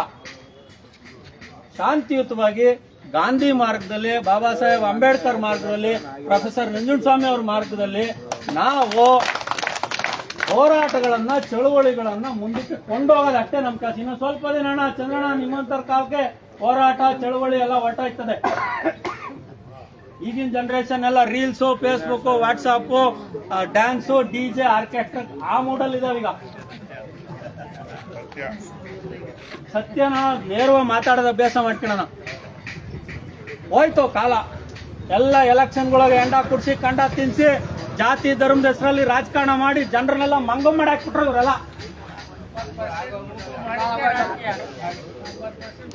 ಅರೇ ಇಷ್ಟು ದಿನ ನೀವು ಚಳುವಳಿ ಮಾಡ್ತಾ ಇದ್ದೀರಾ, ಹೋರಾಟ ಮಾಡ್ತಾ ಇದ್ದೀರಾ, ನಿಮ್ದು ಯಾವ್ದಾರ ನಿಮ್ ಹೊಲ ತೋಟ ಮನೆಗೋಸ್ಕರ ಮಾಡ್ತಾ ಇಲ್ವಲ್ಲಪ್ಪ, ಸಾರ್ವಜನಿಕ ಉದ್ದೇಶಕ್ಕೆ ಮಾಡ್ತಾ ಇದ್ದೀರಾ, ಏನ ನಿನ್ ಸಮಸ್ಯೆ ಅಂತ ಕನಿಷ್ಠ ಸೌಜನ್ಯಕ್ಕಾದ್ರೂ ಜನರಿಂದ ಓಟ್ ಹಾಕ್ಸ್ಕೊಂಡವ್ರು ಇಲ್ಲಿ ಬಂದು ಕುತ್ಕೊಂಡು ಒಂದು 10 ನಿಮಿಷ ಏನಾಯ್ತೆ, ಏನ್ ಸಮಸ್ಯೆ, ಯಾಕೆ ನೀವು ಕೂತಿದ್ದೀರಾ ಕೇಳೋಷ್ಟು ಸೌಜನ್ಯ ಇಲ್ಲ ಅಂದ್ರೆ ಬರೀ ಎಲೆಕ್ಷನ್ ಓಟ್ ಹಾಕಕ್ಕೆ ನೀವೆಲ್ಲ ಮಿಷಿನ್ಗಳ ಜನ ಓಟ್ ಹಾಕೋ ಮಿಷಿನ್ ಮಾಡ್ಕೊಂಡಾರೆ. ಈಗ ದುಡ್ಡು ಅಂತೀವಿ, ಅಂಡ ಕುಡಿಸ್ತೀವಿ, ಓಟ್ ಹಾಕ್ತಾರೆ. 2 ದಿನದ ನಾಟಕ ಎಲೆಕ್ಷನ್, 2 ದಿನ ನಾಟಕ ಆಡ್ಬಿಟ್ಟು ತಪ್ಪೆ ಬಡ್ಕೊಂಡು ಹೋಗ್ಬಿಡೋದು. ಸಾಯಿಲಿ ಉಳಿಯೋರು ಗಬ್ಬನಾರಿ ಏನಾಗಬೇಕಾಗೈತೆ, 2 ದಿನ ಬಡ್ಕೊಂತಾರೆ, 3 ದಿನಕ್ಕೆ ಹೋಗ್ತಾರೆ. ಒಂದು ಈ ತರದ ಜ್ವಲಂತ ಸಮಸ್ಯೆಗಳನ್ನ ನಾವು ಒಂದು ತಾರ್ಕಿಕ ಹಂತಕ್ಕೆ ತಗೊಂಡೋಗ್ಬೇಕು ಅಂತಂದ್ರೆ ಕೇವಲ ಹೋರಾಟ ಒಂದೇ ಸಾಕಾಗಲ್ಲ, ಕಾನೂನಾತ್ಮಕವಾದಂತ ಹೋರಾಟವನ್ನು ನಾವು ಮಾಡಬೇಕಾಗುತ್ತೆ. ಆ ಒಂದು ನಿಟ್ಟಿನಲ್ಲಿ ಉಳಿಯಾರಿನ ಜನರ ಜೊತೆ, ರೈತ ಸಂಘದ ಜೊತೆ ಕರ್ನಾಟಕ ರಾಷ್ಟ್ರ ಸಮಿತಿ ಪಕ್ಷ ಸದಾ ಇರುತ್ತೆ. ನಾವು ಯಾಕೆ ಇಷ್ಟು ತಡವಾಗಿ ಬಂದು ಅಂದ್ರೆ ಇವತ್ತಾರ ಬುದ್ಧಿ ಕಲ್ತ್ಕೊಂತಾರೆ, ನಾಳಿಕಾರ ಬುದ್ಧಿ ಕಲ್ತ್ಕೊಂತಾರೆ, ಇವ್ರು ಏನಾರ ಬದಲಾದಾರಲ್ವೇ ಅಧಿಕಾರಿಗಳು, ರಾಜಕಾರಣಿಗಳು ಏನಾರ ಸ್ಪಂದಿಸ್ತಾರೇನೋ ಅಂತ ನಾವು ತಡೆದಿದ್ದು. ಯಾಕಂದ್ರೆ ಸಮಸ್ಯೆ ಇಷ್ಟೊಂದು ಉಲ್ಬಣ ಆದ್ರೂ ಸಹ ಇಲ್ಲ, ನಮ್ದು ಚರ್ಮ ಪೂರ್ತಿ ದಪ್ಪ ಚರ್ಮ, ನಮ್ದು ಪೂರ್ತಿ ನೆಗದು ಬಿದ್ದೋಗ್ಬಿಟ್ಟಿದೆ, ಸೂಕ್ಷ್ಮ ಸಂವೇದನೆಗಳು ಇಲ್ವೇ ಇಲ್ಲ, ಆ ಮಟ್ಟಕ್ಕೆ ಕೆಟ್ಟಬಿಟ್ಟಿದೀವಿ, ಕೆಟ್ಟಿದೀವಿ ಇಂದ ಕಾಲಕ್ಕೆ ಇಲ್ಲ ಇದು ನಿಮ್ಗೆ ಬಿಟ್ಕೊಂಡ್ರೆ ಇದು ಬದುಕಲ್ಲ ಅಂತೇಳಿ ನಾವು ಸಹ ಎಲ್ಲರ ಜೊತೆ ಸೇರ್ಕೊಂಡು ಈ ಒಂದು ಹೋರಾಟಕ್ಕೆ ಬಂದಿದ್ದೀವಿ. ಮಾಧ್ಯಮಗಳು ನಿರಂತರವಾಗಿ ವರದಿ ಮಾಡ್ತಾ ಇದ್ದಾವೆ, ನಿರಂತರವಾಗಿ ವರದಿ, ಪ್ರತಿದಿನ ವರದಿ ಮಾಡ್ತಾರೆ ಉಳಿಯಾರಿ ಸಮಸ್ಯೆಗಳು. ನೋಡಲ್ವಾ ಅವರು ಅಧಿಕಾರಿಗಳು? ನೋಡ್ತಾ ಇಲ್ವಾ? ಬೆಳಗ್ಗೆದ್ರೆ ಪೇಪರ್ ನೋಡಲ್ವಾ? ಟಿವಿಗಳು ನೋಡಲ್ವಾ? ಅವರು ವಾಟ್ಸಾಪ್ ಫೇಸ್ಬುಕ್ಗಳನ್ನ ಯಾರು ನೋಡ್ತಾ ಇಲ್ವಾ? ಹಂಗಾರೆ ಈ ಜಿಲ್ಲೆಯ ಜಿಲ್ಲಾಧಿಕಾರಿ, AC, ತಹಸೀಲ್ದಾರ್ಗಳು, ಪೊಲೀಸ್ನವರು, CEOಗಳು ಯಾರು ನೋಡ್ತಾ ಇಲ್ವಾ? ಪಂಚೇಂದ್ರಿಯಗಳು ಸತ್ತೋಗ್ಬಿಟ್ಟಾವ, ಕಣ್ಣು, ಕಿವಿ, ಮೂಗು, ಬಾಯಿ ಎಲ್ಲ ನೆಗದು ಬಿಟ್ಟೋಗ್ಬಿಟ್ಟಾವ. ಆದ್ರಿಂದ ಇವತ್ತು ಬಹಳ ವಿಶೇಷವಾಗಿ ಈ ಜಿಲ್ಲೆಯ ಜಿಲ್ಲಾಧಿಕಾರಿಗಳನ್ನ, ಈ ತಿಪ್ಟೂರು ಉಪವಿಭಾಗಾಧಿಕಾರಿಗಳನ್ನ, ಚಿಕ್ಕನಾಯಕನಹಳ್ಳಿಯ ತಹಸೀಲ್ದಾರರನ್ನ ನಾವು ಬಹಳ ಗೌರವಪೂರ್ಣಕವಾಗಿ, ಈಗ ಹಬ್ಬ, ಗೌರಿ ಹಬ್ಬ ಆತೋ, ಮಾರನಾಮ ಆತೋ, ಈಗ ದೀಪಾವಳಿ, ಸಹಜವಾಗಿ ದೀಪಾವಳಿಗೆ ಉಡುಗೊರೆ ಕೊಡ್ತಕ್ಕಂಥದ್ದು ನಮ್ಮ ಸಂಸ್ಕೃತಿಯ ಭಾಗ ಅಲ್ವಾ? ಪ್ರತಿನಿತ್ಯ ಹಬ್ಬ ಹರಿದಿನಗಳಲ್ಲಿ ಉಡುಗೊರೆ ಕೊಡ್ತಕ್ಕಂಥದ್ದು ನಮ್ಮ ಕಲ್ಚರ್ ಅಲ್ವಾ? ಈಗ ನಾವ್ಯಾಕೆ ಉಳಿಯಾರ ಕಸನೆಯ ಇವ್ರಿಗೆಲ್ಲ ಗಿಫ್ಟ್ ಆಗಿ ಕೊಡಬಾರ್ದು, ಉಡುಗೊರೆ ಯಾಕೆ ಕಳಿಸ್ಬಾರ್ದು? ಕಳಿಸ್ಬೋದೇನ? ಉಳಿಯಾರ ಕಸನ ತುಮಕೂರು ಜಿಲ್ಲಾಧಿಕಾರಿಗೆ, ತಿಪ್ಟೂರು ವಿಭಾಗಾಧಿಕಾರಿಗೆ, ಚಿಕ್ಕನಾಯಕನಹಳ್ಳಿ ತಹಸೀಲ್ದಾರರಿಗೆ ಉಳಿಯಾರ ಕಸನ ದೀಪಾವಳಿ ಉಡುಗೊರೆ ಕಳ್ಸೋಣ, ಮಾಡ್ಬೋದಾ? ಈಗ ಹೆಣ್ಮಕ್ಳು ಬಂದವ್ರೆ, ಹಲವಾರು ಜನ ಉಳಿಯಾರನ ಮಹಿಳೆಯರು, ಹೋರಾಟಗಾರರು ಬಂದವ್ರೆ. ಅವರೆಲ್ಲರೂ ಅವ್ರವ್ರ ಮನೆಯಲ್ಲಿ ಕಸ ತಂದವ್ರವರು. ಆ ದೀಪಾವಳಿ ಗಿಫ್ಟ್ ಕೊಡಕ್ಕೆ ಅವ್ರ ಮನೆ ಕಸ ತಗೊಂಡ್ಬಂದವ್ರೆ. ಯಾಕೆಂದ್ರೆ ಗಂಡು ಮಕ್ಕಳಿಗೆ ಕಸದ ಸಮಸ್ಯೆ ಕಾಡದೆ ಹೋದ್ರೆ ಹೆಣ್ಣು ಮಕ್ಕಳಿಗಂತೂ ಈ ಕಸದ ಸಮಸ್ಯೆ ಬಹಳ ಕಾಡುತ್ತೆ. ನೋಡ್ತೀವ ಆ ಉಳಿಯಾರ ರಾಮ್ ಗೋಪಾಲ್ ಸರ್ಕಲ್ ನೋಡ್ರಿ, ರಸ್ತೆ ಮಧ್ಯದ ಕಸ ಚೀಲ ಇಕ್ಕವ್ರೆ. ಆ ಉಳಿಯಾರ ಕೆರೆ ಒಳಿಕೆ ಕಸ ಸುರಿತಾರೆ. ನಮ್ಮ ಅನ್ನಪ್ಪ ದಿನಾ ವಿಡಿಯೋ ಮಾಡ್ತಾನೆ, ಲೈವ್ ಮಾಡ್ತಾನೆ, ಬೆಂಕಿ ಇಕ್ತಾರೆ ಕಸಕ್ಕೆ, ಪ್ಲಾಸ್ಟಿಕ್ ಬೆಂಕಿ ಇಕ್ತಾರೆ. ಅಂದ್ರೆ ಇಷ್ಟೆಲ್ಲ ಅಗಾಧವಾದಂತ ಪರಿಣಾಮಗಳು, ಅಯೋಗ್ಯತನಗಳಾಗ್ತಾ ಇದ್ರು ಸಹ ಯಾವ ಅಧಿಕಾರಿಗಳು ಸಹ ಇಲ್ಲಿ ಕ್ರಮ ತಗೊಂತಾ ಇಲ್ಲ. ಹಂಗಾಗಿ ಇವ್ರು ಬಹಳ ಒಳ್ಳೆ ಕೆಲಸ ಮಾಡ್ತಾ ಇದ್ದಾರೆ, ಅದ್ಭುತವಾದಂತ ಆಡಳಿತ ಕೊಡ್ತಾ ಇದ್ದಾರೆ. ಇಂಥ ಒಳ್ಳೆ ಆಡಳಿತ ಕೊಡ್ತಕ್ಕಂಥವ್ರಿಗೆ ನಾವು ಉಡುಗೊರೆ ಕೊಡೋಣ ಅಲ್ವಾ? ಈಗ ಈ ಉಡುಗೊರೆನ ನೀವೆಲ್ಲ ತಂದಿರೋ ಉಡುಗೊರೆನ ಇಲ್ಲೇ ಕ್ಲೀನ್ ಪ್ಯಾಕ್ ಮಾಡ್ತಾನ, ಹಂಗೆ ಮುಯಿ ಮಾಡ್ತೀವಲ್ಲ ಆ ತರ ಮುಯಿ ಮಾಡಿದ ರೀತಿ ಇಲ್ಲೇ ಪ್ಯಾಕ್ ಮಾಡಿ, ಇಲ್ಲೇ ಯಾರನ್ನಾರ ಒಬ್ರು ಕೊರಿಯರ್ನ ಕರೆಸಿ ಇಲ್ಲಿಂದಲೇ ನಾವು ಅದನ್ನ ಗಿಫ್ಟ್ ಪ್ಯಾಕ್ ನ ಕಳ್ಸೋಣ. ಯಾಕಂದ್ರೆ ನಾವು ತುಮಕೂರ್ಗೆ ಹೋಗಿ ಬಸ್ ಚಾರ್ಜ್ ಇಲ್ಲ ಅಂತವ. ಈಗ ಅವ್ರು ಕರೆದ್ರು ಬರಲ್ಲ, ತಹಸೀಲ್ದಾರ್ ಕರೆದ್ರು ಬರಲ್ಲ, ರಾತ್ರಿ ಅರ್ಧ ಹೊತ್ತಿನ ಬರ್ತಾರೆ ತಹಸೀಲ್ದಾರ್, AC ಇನ್ನೇನು ಬರೋದೇ ಅಲ್ಲ. ಜಿಲ್ಲಾಧಿಕಾರಿ ಉಳಿಯಾರ ಕಡೆಗೆ ತಲೆನೇ ಹಾಕಲ್ಲ ಅಲ್ವಾ? ಈಗ ನಾವು ಅವ್ರ ಆಫೀಸ್ ತಗೋ, ಈಗ ತುಮಕೂರು ಜಿಲ್ಲಾಧಿಕಾರಿ ಕಚೇರಿಗೆ ಹೋದ್ರೆ ಒಂದು 50 ಜನ ಹೋದ್ರೆ ಅವ್ರು 500 ಜನ ಪೊಲೀಸ್ನವ್ರು ಇಕ್ಕೊಂತಾರೆ. ವಿಧಾನಸೌಧಕ್ಕೆ ರಕ್ಷಣೆ ಇಕ್ಕೊಂಡಂಗೆ 500 ಜನ ಪೊಲೀಸ್ನವ್ರು ಇಕ್ಕೊಂಡು ತುಮಕೂರು ಜಿಲ್ಲಾಧಿಕಾರಿ ಆಡಳಿತ ಮಾಡ್ತಾ ಇದ್ದೆ. ಆ ಯೋಗ್ಯತೆ IAS ಮಾಡ್ಕೊಂಡು ಈ ಲೆವೆಲ್ಗೆ ಇಳಿಬೇಕಂದ್ರೆ ಅಸಹ್ಯ ಆಗುತ್ತಾ ಎಮ್ಮ ಬಗ್ಗೆ. ಶೇಮ್ ಅದು. ನಮ್ಮ ಕಚೇರಿ ಕಣೆಯ ಸಾರ್ವಜನಿಕರ ಕಚೇರಿ, ನಾವು ನಿಮ್ಮ ಆಫೀಸಿಗೆ ಬರ್ತೀವಿ ಕಣಮ್ಮ, ನಿಮ್ಗೊಂದು ಬಾಗಣ ಕೊಡ್ತೀವಿ, ನಿಮ್ಗೊಂದು ಸನ್ಮಾನ ಮಾಡ್ತೀವಿ ಅಂದ್ರೆ 500 ನಾವು 50 ಜನಕ್ಕೆ 500-600 ಜನ ಪೊಲೀಸ್ನವ್ರು ಇಟ್ಕೊಂಡು ಒಳ್ಳೆ ವಿಧಾನಸೌಧಕ್ಕೆ ಬ್ಯಾರಿಕೇಡ್ ಹಾಕ್ದಂಗೆ ಹಾಕೊಂಡು ಕಾಯ್ಕೊಂಡು ಕುತ್ಕೊಂಡ್ರೆ ಹೆಂಗಪ್ಪ ಒಳಗೆ ಹೋಗೋದು ನಾವು? ಆಗಲ್ಲ, ಬೇಡ. ಆರಾಮಾಗಿ ಇಲ್ಲೇ ಕೊರಿಯರ್ ಮಾಡ್ಬೋದು. ಈಗ ಅವ್ರಿಗೆ ಪಾರ್ಸಲ್ ಕಳ್ಸೋಕೆ ಏನ್ ಬಹಳ ವ್ಯವಸ್ಥೆ ಬಹಳ ಚೆನ್ನಾಗೈತಿ. ರಿಜಿಸ್ಟರ್ ಪೋಸ್ಟ್ ಮಾಡ್ಬೋದು ಅಲ್ವಾ? ನಾವೇ ನಮ್ಗೆ ಒಳಗಡೆ ಹೋದ್ರು ಬಸ್ ಚಾರ್ಜ್ ಇಕ್ಕೊಂಡು ಹೋದ್ರು ಒಳಗೂ ಬಿಡಲ್ಲ. ಹೋಗಿ ಎತ್ಕೊಂಡು ಹೋಗ್ತಾರೆ ಪೊಲೀಸ್ನವ್ರು. ಎಲ್ಲಾರ ದಿನವೆಲ್ಲ ಸಾಯಂಕಾಲ ತಕ ಇಕ್ಕೊಂತಾರೆ, ಮಧ್ಯಾಹ್ನ ಊಟ ಕೊಟ್ಟು ನಡೋಣ ಮನೆಗೆ ಅಂತಾರೆ. ಇಡೀ ದಿನವೆಲ್ಲ ವೇಸ್ಟ್. ನಾವು ಇತ್ಲಾಗೆ ಮನೆ ತೋಟವಾಲ ಬದುಕು ಬಾಳು ಆಗಲ್ಲ. ಸಾಯಂಕಾಲ 4 ಗಂಟೆ ಆದ್ರೆ ಸೀಮೆ ಹಸಿ ನಾಲ್ ಕರಿಬೇಕು. ಈ ತರದೆಲ್ಲ ರೈತರು ಹಲವಾರು, ಯಾಕೆಂದ್ರೆ ಅವ್ರದೆಲ್ಲ ಅವ್ರಿಗಿದೆಲ್ಲ ಅರ್ಥ ಆಗಲ್ವಲ್ಲ. ರೈತರದು ಜನಸಾಮಾನ್ಯರು ನಿರಂತರವಾದಂತ ಸಮಸ್ಯೆಗಳು ಅವ್ರಿಗೆ ಯಾರಿಗೂ ಅರ್ಥನೇ ಆಗಲ್ಲ. ಯಾಕೆಂದ್ರೆ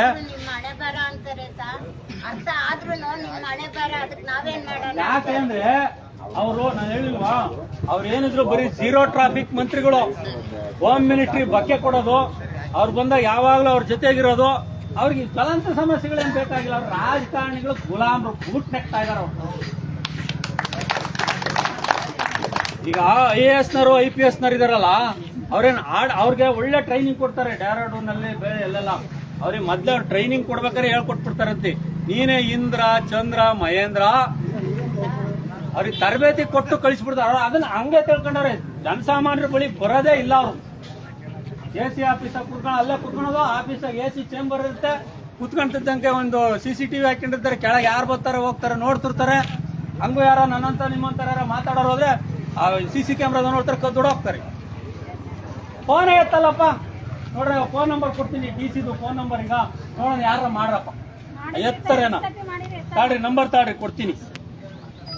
ಅದು ನಿಮ್ಮ ತೆರಿಗೆ ದುಡ್ಡಲ್ಲೇ ಅವ್ರಿಗೂ DC-ಗೂ ಫೋನ್ ಕೊಡೋದು. ಬರ್ಕೊಳ್ರಿ, ಫೋನ್ ಮಾಡೋಣ.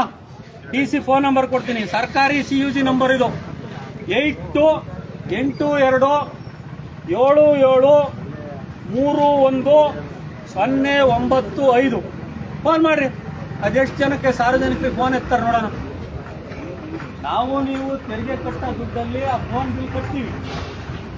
ಆಯ್ತು, ಬಿಸಿ ಇದ್ದಾರೆ.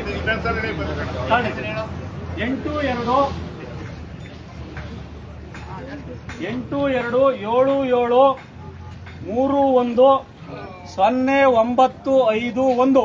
ಇದು ತುಮಕೂರು ಜಿಲ್ಲಾಧಿಕಾರಿಯ ಅಧಿಕೃತ ಸರ್ಕಾರಿ ನಂಬರು. ನಾವು ನೀವೆಲ್ಲ ಟ್ಯಾಕ್ಸ್ ಕಟ್ಟಿ ಫೋನ್ ಬಿಲ್ ಕಟ್ಟಿ ಪ್ರತಿ ತಿಂಗಳು ನಮ್ದೇ ಅಲ್ವಾ? ಆಯ್ತು, ಈಗ ಬಿಸಿ ಇದ್ದಾರೆ ಅಂತ ಕಾರಣ ಮತ್ತೆ ವಾಪಸ್ಸಾರ ಮಾಡ್ಬೇಕಲ್ಲ.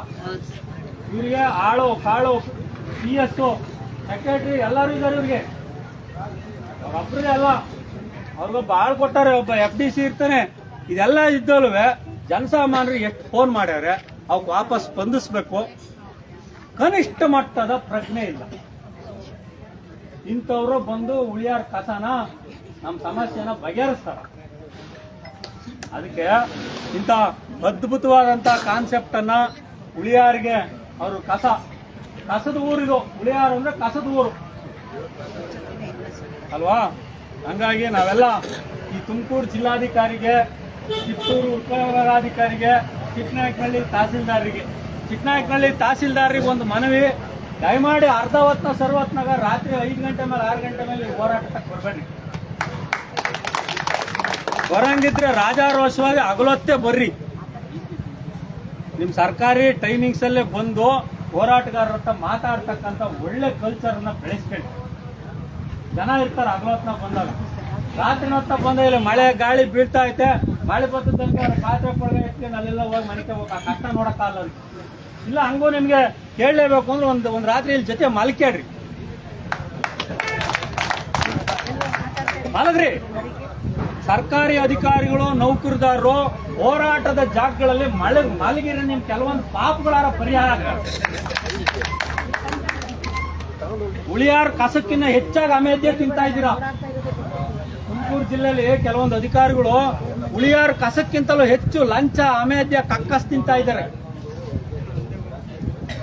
ಅದೇನೋ ಜೀರ್ಣವಾಗಲ್ಲ.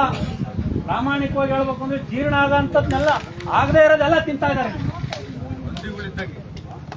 ಬೇಡ ಪದ ಬೆಳೆಸೋದ್ ಬೇಡ, ಅಲ್ಲಿ ಗೌರವ ಕಮ್ಮಿ ಆಗುತ್ತೆ. ಆದ್ರಿಂದ ಎಷ್ಟು ಜನ ಮಾಡಿರೋಣ ತುಮಕೂರು DC ಫೋನ್ ಎತ್ತಿರೋಣ ನೋಡ್ರಿ, ಇದು ಸಮಸ್ಯೆ. ಆದ್ರಿಂದ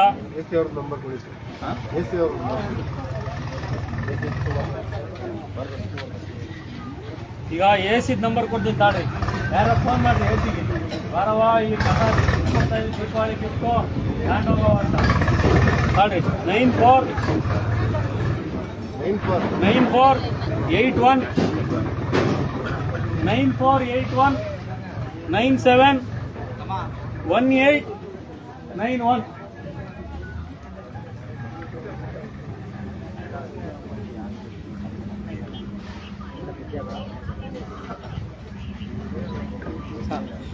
ಬಾಬಣ್ಣ ಪುರುಷಾತ್ಮಕ ಕರಿ ಪ್ಯಾಕಿಂಗ್ ಮಾಡ್ತೀವಿ, ಕರಿ. ಆದ್ರಿಂದ ನಾವೀಗ ವಿಶೇಷವಾಗಿ ಈಗ ಜಿಲ್ಲಾಧಿಕಾರಿಗೆ, ಉಪವಿಭಾಗಾಧಿಕಾರಿಗೆ, ತಹಸೀಲ್ದಾರಿಗೆ ಈಗ ನೀವೆಲ್ಲ ತಂದಿರ್ತಕ್ಕಂಥ ಕಸನ ನಾವಿಲ್ಲೇ ಗಿಫ್ಟ್ ಪ್ಯಾಕ್ ಮಾಡಿ, ದೀಪಾವಳಿ ಗಿಫ್ಟ್ ಪ್ಯಾಕ್ ಮಾಡಿ ನಿಮ್ಮ ಹೆಸರು ವಿಳಾಸ ಬರೆದ್ಬಿಟ್ಟು ಕೊರಿಯರ್ನರು ಬಂದವ್ರೆ ಪಾಪ, ಅವರು ನಮ್ಮ ಕಷ್ಟ ನೋಡ್ಕೊಂಡು ಇಲ್ಲೇ ಬಂದು ತಗೊಂಡು ಅದನ್ನ ಕೊರಿಯರ್ನ ಕಳಿಸ್ತಾರೆ. ಅಣ್ಣ ಈಗ ಆಡಳಿತಾತ್ಮಕವಾಗಿ ಏನೈತೆ ಅಷ್ಟು ಮಾತ್ರ ಮಾಡೋದು, ಆ ನಂತರದ ಪ್ರೋಸೆಸ್. ಈಗ ಒಂದೇ ದಿನ ಎಲ್ಲರ ಮೇಲೆ ಕೂತ್ಕೊಂಡ್ರೆ ಅದು ಅದೇನೋ ಹೇಳ್ದಂಗೆ ಒಬ್ಬರಿಗೆ ಚಿವುಟಿದ್ರೆ ಎಲ್ಲರಿಗೂ ಅರಿವಾಗುತ್ತೆ. ಅವರು ಮಾಡ್ಲಿ ನೆಕ್ಸ್ಟ್ ಬಂದು ತಾಳೋಣ, ಎಲ್ಲ ನೀವೇ ಮಾಡೋಕೆ ಬಂದು ಅವರು ಮಾಡ್ಲಿ, ನಾಳಿಕೆ ನೀನ್ ಬಾ, ನಾಳಿಗೆ ಮಾಡು, ಮಾಡಿರೋರಿಗೆ ಹೇಳೋದು ಈಸಿ, ಮಾಡೋರಿಗೆ ಬಾ, ನಾಳೆ ಬಾ, ನೀನು ನಾಳೆ ಬಾರಪ್ಪ, ನೀನು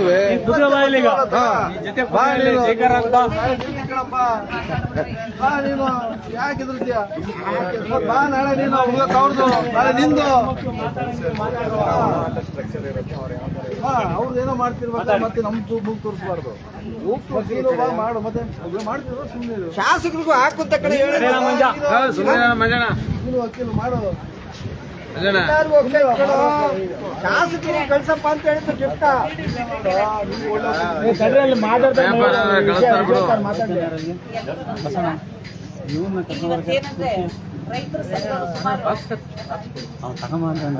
ಐದು ದಿನದಿಂದ ನಿರಂತರವಾಗಿ ಅವರು ಪಟ್ಟಣ ಪಂಚಾಯತಿ ಮೇಲೆ ಅವರ ಹಕ್ಕುಗಳಿಗೋಸ್ಕರ ಇಲ್ಲಿ ಸ್ಟ್ರೈಕ್ ಮಾಡ್ತಾ ಇದ್ರು. ಆದ್ರೆ ಆ ವಿಚಾರವಾಗಿ ಏನಂದ್ರೆ ಬೇರೆ ಬೇರೆ ವಿಚಾರವಾಗಿಂತ ಒಂದು ಬೇರೆ ಬೇರೆ ವಿಚಾರದ ಬಗ್ಗೆ ಮಾತಾಡಿ ಇಲ್ಲಿ ಒಂದು ಸ್ವಲ್ಪ ಮಾತಾಡಿದ್ದು ಉಂಟು, ಮಾತುಕತೆ ನಡೆದಿದ್ದು ಉಂಟು. ನಾವು ಇವತ್ತು ಹೆಣ್ಣು ಮಕ್ಕಳುಗಳು ಏನಕ್ಕೆ ಇವತ್ತು ಬಂದಿದ್ದೀವಿ ಅಂತಂದ್ರೆ ಹುಳಿಯಾರು ಸ್ವಚ್ಛತೆ, ಹುಳಿಯಾರಿನ ಒಂದು ಅಭಿವೃದ್ಧಿಗಾಗಿ, ಹುಳಿಯಾರು ಒಂದು ಸ್ವಲ್ಪ ನಾಗರಿಕವಾಗಿ ಮತ್ತು ಹುಳಿಯಾರು ಪಟ್ಟಣ ಪಂಚಾಯತಿಯಾಗಿ 7 ವರ್ಷ ಆಗಿದ್ರು ಕೂಡ ಹುಳಿಯಾರಿನ ಕಸ ಎಲ್ಲಿ ಅಂದ್ರಲ್ಲಿ ಕಸ ಬಿದ್ದೇ ಇದೆ. ಯಾಕೆಂದ್ರೆ ನಾವು ಈ ಕಸದ ವಿಚಾರವಾಗಿ ಸುಮಾರು ಸರಿ ನಾವು ಕೂಡ ಬಂದು ನಮ್ಮ ಸಂಘದ ಪರವಾಗಿರ್ಬೋದು ಮತ್ತೆ ನಮ್ಮ ಟ್ರಸ್ಟಿನ ಪರವಾಗಿ ಬಂದು ನಾವು ಎಷ್ಟೋ ಸರಿ ನಾವು ಪಟ್ಟಣ ಪಂಚಾಯತಿಗೆ ನಾವು ಅರ್ಜಿ ಕೊಟ್ಟಿದ್ದೀವಿ.